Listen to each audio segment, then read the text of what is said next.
رب عز و جل نے قرآن پاک میں ارشاد فرمایا والذی جاء بالصدق وصدق بہ اولئک هم المتقون،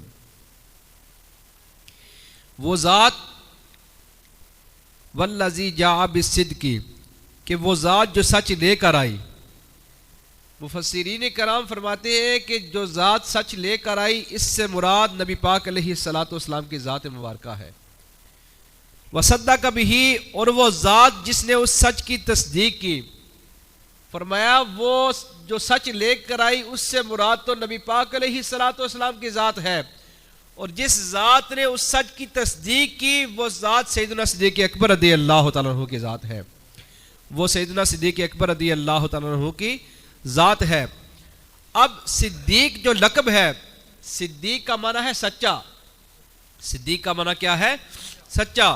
حضرت علی رضی اللہ تعالی عنہ سے کسی نے پوچھا، ابن عساکر میں ہے کہ اے علی یہ تو بتائیے کہ ہم صدیق کو صدیق کیوں کہتے ہیں، ہم صدیق اکبر کو صدیق کیوں کہتے ہیں؟ تو آپ نے فرمایا کہ بے شک میرے رب نے صدیق اکبر کو صدیق کہا ہے، میرے رب نے صدیق اکبر کو صدیق کہا ہے.